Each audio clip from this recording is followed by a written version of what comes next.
In der ersten Folge habe ich nach Wölfen in Duisburg Ausschau gehalten. Heute, 2 Monate später, lese ich in meiner Timeline: Anwohner sehen Wolf in Duisburg.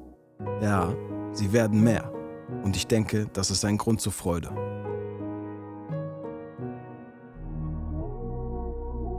Heute sind wir unterwegs am Niederrhein. Auch eine Besonderheit Duisburgs. Einerseits Ruhrgebiet, Industrie und urbanes Großstadttreiben. Doch einmal über die Brücke den Rhein überquert, wird es ruhiger, flacher, ländlicher. Straßen ziehen leise vorbei. Felder, Wasser, Linien in Land.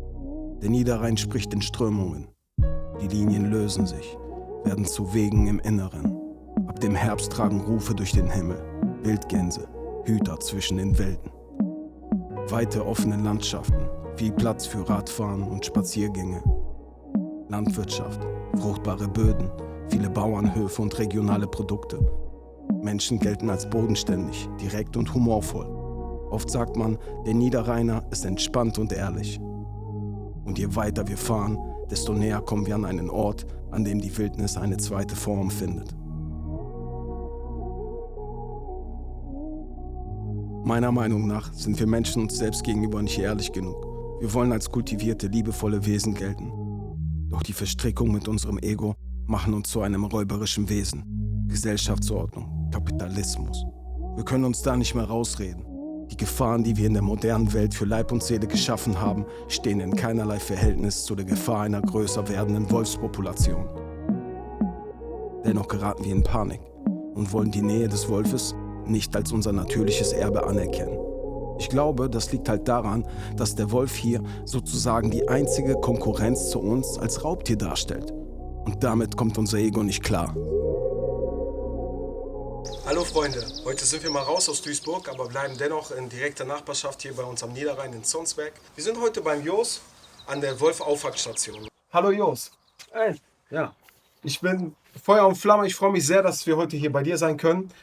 Ich habe ein paar Fragen zu den Wölfen, weil mich das Thema persönlich interessiert und ich weiß, dass du schon sehr viele Jahre, Jahrzehnte mit Wölfen arbeitest und würde dir gerne dazu ein paar Fragen stellen. Ja, alles klar. Zunächst einmal ist das hier ein ganz interessanter Ort und man erwartet das gar nicht, wenn man hier so an den Niederrhein kommt. Was war der Moment, der dich dazu gebracht hat, die Auffangstation zu gründen? Ja, früher hatte ich mal, also ich habe nie normale Hunde gehabt. Erst, Salus Wolfhund ist ein Mix von so Schäferhund mit Wolf. Die hatte ich mal, ja, ich habe auch mal so einen Verein früher gegründet, den gibt es immer noch, aber bin da nicht mehr so drin in den Vereine. Und so kam halt mal die Idee, dann Wölfe und Wolfhunde in Not zu helfen. Also habe ich mal eine Stiftung gegründet und dann kam die erste Wölfe in Holland vor 25 Jahren. So fing das an. Dann hatte ich ein paar Wölfe in ein Gehege, brauchte mehr Platz. Holland war das zu teuer, also ein Haus mit Grundstück, also haben wir das hier gekauft und seit 20 Jahren sind wir dann hier, haben ein paar Wölfe aufgenommen, die dann bei uns leben und im Wildpark, und auch ein paar Wolfhunde, Mixe, habe ich dann auch noch ein paar. Interessant. Kann ein Wolf, der einmal in Gefangenschaft war, wieder wirklich frei sein?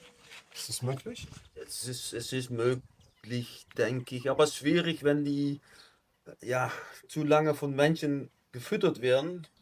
So ein Wolf, der bei Menschen gelebt hat, der wird draußen, wenn man ihn freilässt, zu viele Probleme, Nutztiere reißen. Also der wird in Deutschland auch nicht lange leben. Ja. Das bedeutet, dass wenn wir mit Wölfen zusammenleben wollen, der Mensch auch genau wissen muss, wie er sich verhält. Weil er kann den Wolf gefährlich machen, indem er sich falsch verhält, wenn ich das richtig verstehe. Ja, jedes Tier, jedes große Tier kann ihn verletzen. Jedes Pferd, Kuh und Wölfe. Natürlich haben die Zähne, die können auch richtig beißen, sind kräftig, aber die sind erstmal so ängstlich. Also ein Wolf draußen überleben in freier Wildbahn, gehst du gefahren aus dem Weg. Ja, also der wird dich erst meiden und kein Streit mit dir wollen. Ein Wolf greift eigentlich normalerweise nie einen Menschen an. Ich verstehe. Manchen zu viel Gewöhnung kriegen, dann wird der Blick, was ist ein Mensch für den Wolf, das kann sich ändern. Ne? Also wir hatten in Holland jetzt voriges Jahr einen Wolf, der leider als Welpe schon gefüttert wurde von Fotografen, die das geil fanden und wirklich wahnsinnig nah rangingen und das dann kann natürlich so ein Tier gefährlich werden. Aber auch ein Rehbock, den du Hand aufziehen würdest, wenn er dich ein bisschen als Gleiches sehen würde in der so einer Brumpfzeit, kriegt er Hörner, die sind nur da, um zu kämpfen. Ja, ja. Also Und wird das ist ja er, noch ein viel größeres Tier. Also es darf vielleicht sogar noch eine ja, ein größere Reh Gefahr. nicht, aber so ein Hirsch, in der Brumpfzeit kämpfen die Männer, weil der Stärkste darf die Frauen haben. Ja, Aber und wenn so ein genau. 200 Kilo Hirsch auf dich losgeht, normal, ja, die wehren sich miteinander, aber wir hätten gegen so ein Tier keine Chance. Und was machen die meisten Menschen falsch, wenn sie einem Wolf begegnen?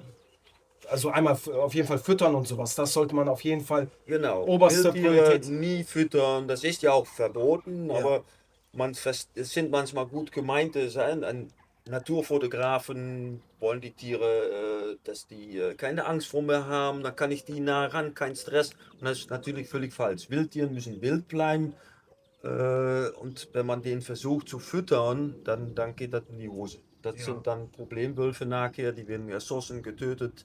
Gibt es sonst andere Verhaltensweisen von Menschen, wo man sagt, das sollte man nicht machen? Nee, normalerweise, die Wölfe eigentlich, die gehen dich Menschen aus dem Weg. Also normalerweise, können aber Interesse zeigen, wenn Jungwölfe noch auf die Suche sind nach ein eigenes Revier. Die wollen Partner haben. Mhm. Der Hund stammt nun mal vom Wolf, also kann ein Rüde an deine Hündin Interesse haben. Mhm. Also das auch im Blick. Achso, das muss man einfach im Blick behalten. Sonst könnte es sein, dass man nach Hause kommt und die Hündin ist trächtig mit einem Wolfhybrid. Ja, so schnell nicht. Da Nein, so weckt deine schnell. Hunde nicht so einfach, wo du beistehst. Nee, aber freilaufende Hunde könnten, ne, wir haben in Deutschland keine verwilderte Hunde. Aber guck dir Griechenland, Spanien, da leben massenweise freilebende Hunde ohne Besitzer. Und da kommt es auch vor. Also in Griechenland zum Beispiel gibt es reichlich was an Hybriden, also Hunde, die sich mit dem Wolf verpaart haben. Ja, ja, Aber bei uns hier so kommt das eigentlich nicht vor. verstehe. Denkst du, gibt es etwas, was wir als Menschen von dem Wolf lernen können? Naja, es sind Rudeltiere, die kommunizieren miteinander, auch mit anderen Tieren. Das macht aber andere Tiere, eine Hunde, sogar Wildschweine, die haben alle Körpersprache. Ist gut, wenn man das kennt. Ich meine, ein Wolf reißt auch nicht einfach mal jedes Wildschwein, kann ich nicht angreifen. Ein Wildschwein, der sich da dem entgegenstellt, der Schwanz von dem Wildschwein hoch, dann weiß der auch, ich muss aufpassen, gehe besser zurück. Also bei großen Beutetieren, also Wildschweine, große Hirsche, gehen die im Allgemeinen eigentlich hinter schwache, kranke Tiere, die alte Omas, aber auch die süße Bambis werden gerne gerissen. Ja, ja, aber das ist ja auch irgendwie, das ist wieder ein Teil, der dem Ökosystem ja zugutekommt. Ja, das ist ja was Ja, Positives. der ist eigentlich faul, sage ich immer, die Wölfe. Ja. Ich gehe lieber hinter ein schwacheres Tier hin. Mhm. Problem ist nur, im Vergleich zum Wildschwein oder ein Reh sind unsere Schafe natürlich immer schwach und einfache Beute. Also leider, ja, wenn die ungeschützt, nicht gut geschützt sind, geht der Wolf gerne auf unsere Schafe los. Hm?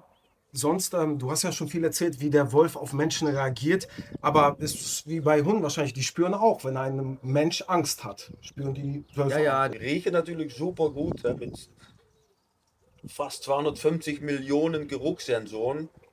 Riechen der riecht an so Beutetiere, Hirsche, Schweine, an die Kötteln, wo die Pipi gemacht haben, Ja. riecht ein Wolf der Fitness der Tiere.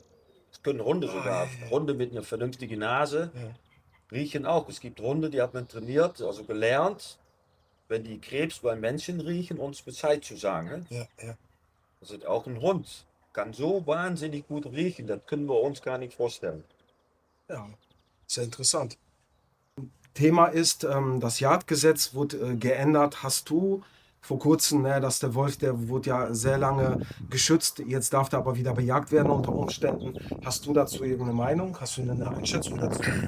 Ja, gut, ich kann verstehen, dass Bauern und Schäfer natürlich nicht gerne die Wölfe nah an ihren Tieren haben. Mhm. Aber von mir aus müsste das nicht sein. Es ist auch nicht so, der ist zwar im Jagdrecht aufgenommen, das heißt noch nicht, dass er einfach bejagt werden darf. Mhm. Luchs ist auch im Jagdrecht, Greifvogel sind im Jagd darf, aber die sind dann volljährlich geschont. Also man darf die Wölfe nicht einfach bejagen. Eigentlich bis wie vorher die Wölfe, man sagt dann Problemwölfe, wenn die Menschen freiwillig nähern oder Wölfe, die gut geschützte Herden mehrmals attackieren, die können durch dieses Jagdgesetz jetzt schneller und einfacher raus und so erlegt werden. Okay, ich verstehe. Also ist es vielleicht auch schon auch eine nachvollziehbare Entscheidung, aber bedeutet auch, dass der Wolf immer weiterhin noch sehr viel Schutz auch hat hier. Eigentlich ja, Mhm. aber ja, die haben vor, also die wollen im Jagdgesetz da auch so Änderungen haben, dass die, wenn die meinen, das sind zu viele in einem Gebiet, dass die sogar Jungwölfe rausnehmen dürfen, wollen die. Das ist, ja, da halte ich natürlich nichts von, weil es gibt in einem Revier von Wölfen nie zu viele Wölfe. Es gibt so viele, das Revier von einem Wolfsrudel ist so groß, wie er meint, dass es sein soll, und das liegt an der Anzahl der Beutetiere. Ja, ja. Und dann nehme ich ein größeres oder kleineres Revier, und andere Wölfe werden da ja nicht zugelassen von die sesshaften Wölfe. Ja, Also ja, die ja. sorgen selber dafür, dass da nicht andere Wölfe reinkommen. Die jagen die raus. Ja, ja, die klären das untereinander. Okay, aber dann verstehe ich das also so auch, dass wir schon achtsam sein müssen, auch als Menschen, dass nicht zu viele Gesetze geändert werden, weil momentan ist es so, dass der Wolf noch geschützt ist, aber da du weißt, dass die Entwicklung dahin geht, dass man größere Einschnitte machen will, die wiederum für den Bestand schädlich sein könnten. Ne? Das heißt, der Wolf, Ja, wir ja, müssen ja, das sehr bewusst sein. ja, die Gefahr ist, wenn es bejagt werden darf, dann wer entscheidet dann, ob ein Problemwolf ist? Weil jeder Schäfer wird sagen, der Wolf, der bei mir wohnt, ist Problemwolf. Nicht, weil er ungeschützte Tiere reißt, aber weil er für ihn ein Problem ist. Ja. Also wer entscheidet? Subjektiv ist das quasi, ne? Ja, ich verstehe. Das heißt, man macht ein kleines Türchen und versucht dann immer mehr durchzubringen. Also wir müssen sehr aufpassen, weil 200 Jahre oder 150, 200 Jahre gab es keinen Wolf, dann haben sich alle gefreut und jetzt kaum sind mal ein paar Wölfe mehr, dann kommt der Mensch schon im Schlottern, kriegt er die Hosen voll sozusagen, ne? Ja, die Schäfer Aber- und Bauern haben natürlich mehr Arbeit. Ja? Du Ja. musst die Tiere schützen, du musst besseren Stromführungen und Leitungen, du musst das auch noch freischneiden und so weiter. Und vorher brauchte man das nicht. Ja, ja, ja. Es gab keine Wölfe, man könnte das was liegen lassen, die Arbeit. Und in einem Wolfsgebiet geht das jetzt nicht. Du musst diese Mehrarbeit machen. Ja. Und wir Menschen sind vielleicht genauso faul wie der Wolf, da haben wir keinen Bock drauf. Ja. Ja, wobei also ich sehe da den Staat in der Verantwortung, dass er da die richtigen Subventionen für diese Schäfer errichtet, weil so ein Land, so ein Industrieland, so ein großes Land wie Deutschland, kann sich wohl leisten, da ein paar tausend Wölfe zu haben im Land, ne? Und das einfach über Subventionen die Schäfer zu schützen. So denke ich. Weil man darf die natürlich auch nicht, die haben ihre Familien, die haben ihr Business, finde ich, kann man schützen, aber ich finde, die Ressourcen sollte ein Land wie Deutschland auf jeden Fall haben. Ne? Und, Ja, haben wir, ja, finde ich auch. Aber nicht jeder denkt so. Mhm. Worauf müssen wir achten, wenn wir mehr Wölfe in unserer Nähe haben wollen? Das heißt, eins ist klar, man darf die nicht füttern, man muss auch auf freilaufende Hunde achten. Und vor allem denke ich mal, die Schule an sich muss das Thema aufgreifen. Also Bildung. Die Leute müssen informiert Ja, werden. die Kinder aufklären, was macht ein Wolf denn im Wald überhaupt? Ja. Eigentlich hält er seine Beute gesund. Es gibt Leute, in Holland fing das dann auch an, ja, bald haben wir keine Rehe, die fressen alles weg. Es ist noch nie vorgekommen. Ein Rudel, was lebt in einem Gebiet, in seinem Revier, die bleiben ihr Leben lang. Wir haben noch nie gehabt, dass irgendwo zu wenig Wild war, dass die Wölfe wegziehen müssten. Die reißen, die leben ja eigentlich von die schwächere, alte, kranke Tiere, die Jungtiere. Jungtiere sind nun mal da, um gefressen zu werden. Ne? Ich meine, der Frosch liegt 1000 Eier, nicht weil die alle 1000 groß werden sollen. Ja. Und Wildschweine, eine Bache, die bringt nicht 8 Frischlinge groß jedes Jahr, weil dann würde die Population ja 4-mal so groß werden jedes Jahr. Also die Frischlinge sind nun mal da, um von anderen gegessen zu werden eigentlich. Ja? Ja, das ist der Lauf der Natur. Okay, vielleicht als abschließende Frage, weil mich das auch interessiert. Ich freue mich auch darüber. Ich bin gerne in der Natur. Ich interessiere mich für Pflanzen, für die Erde, für Tiere und ich schätze das sehr, wenn es Tiere gibt. Ich finde, das ist eine Bereicherung und das ist auch etwas, wodurch wir auch gesund werden. Es gibt ja genug therapeutische Ansätze, aber momentan, sagtest du etwa, sind ungefähr 1500 Wölfe in ganz Deutschland auf dem Gebiet der Bundesrepublik. Ne, zwischen 1500, 2000 Wölfe so, ne, ungefähr. Ja, an erwachsene Wölfe so. An erwachsene ungefähr, Wölfe. Und wie schätzt du das ein? Wie groß denkst du, dürfte die Population der Wölfe in Deutschland ungefähr werden, dass man sich nicht zu sehr in die Quere kommt? Meinetwegen wird das noch das Doppelte werden. Also Ich finde das prima, weil ich meine, nördlich Deutschland sind die meisten geeignete Gebiete eigentlich besetzt von Wölfen. Das heißt, die Jungwölfe, die da wegziehen, würden da nicht viel Freies finden, es sei denn, irgendwo ein altes Rudel stirbt aus. Also die werden weiterziehen nach Holland oder nach Süden, hier NRW, Mitte bis südlich Deutschland gibt es noch nicht so viele. Da wird dann in den kommenden Jahren mehr werden. Ja, also das werden die Wölfe auch für sich wahrscheinlich erschließen, das Gebiet, ne? Dass die merken, dass sie dann weiterziehen und merken, im Süden ist mehr Platz. Aber so 4.000, 5.000 Tiere können wir locker vertragen in Deutschland. so denke ich, ja. Also, eigentlich hatten wir in südlicher wie Bayern sonst viel mehr Wölfe haben müssen, weil Ja. wir haben hier ein paar tausend Wölfe. Aber südlich Norditalien, da ist eine riesengroße Population. Die gab es vor 10 Jahren, da gab es da auch so 3.000 Wölfe. Also bei uns breiten die sich immer weiter aus. Wieso breiten die sich nicht aus? Also der Schweiz, Österreich und Bayern hätten schon viel mehr Wölfe sein sollen, meiner Meinung nach. Also fällt schon auf, dass die da irgendwie nicht viel lebendig über die Alpen kommen. Also Wobei da der Platz ist und da viel mehr Platz, viel weniger Bebauung, Straßen, also das wäre das es sieht natürliche so danach Wolfsbild, aus, ne? dass die da viel mehr illegal bejagt wurden. Ach, okay. Okay, ja, das ist doch an der Stelle auch interessant zu wissen. Mir sind auch einige Sachen noch klar geworden. Ja, vielen Dank und vielleicht nochmal an der Stelle, gibt es eine Möglichkeit für die Menschen, die das sehen, wie die dich irgendwie unterstützen können in deiner Arbeit? Ja, wir machen ein paar Mal im Jahr so Seminare, also einen ganzen Samstagmittag erklären wir alles über Wölfe Genau. und da kann man dran teilnehmen. Okay, dann werden wir dann die Seiten natürlich dann unter dem Video verlinken, dass die Leute auf dich aufmerksam werden und da gibt es verschiedene Möglichkeiten. Sind wir guter Dinge. Jos, vielen Dank nochmal, ja? Jo, ja, okay. Und mein großer Respekt auch für dich, ne? Weil ich finde das ganz wichtig und es gibt noch viel zu wenig Bewusstsein dafür. Es gibt viel zu wenig Menschen, die sich dem Thema widmen und jemand wie du steht für die ganze Region Niederrhein und noch darüber hinaus für NRW eigentlich, der sich für die Tiere einsetzt und dafür danke ich dir auch persönlich. Dankeschön. Okay, gerne. Diese Verbindung, die Jos mit den Wölfen hat, es ruft in mir ein altes Bild hervor. Eine Art von Urbild, etwas Archaisches aus der Vorzeit, als die ersten Wölfe bei Menschen blieben und sich von da an zu Hunden entwickelten. Ich finde es auch wichtig, solche Vermittler zu haben. Vermittler zwischen der Wildnis und der Zivilisation.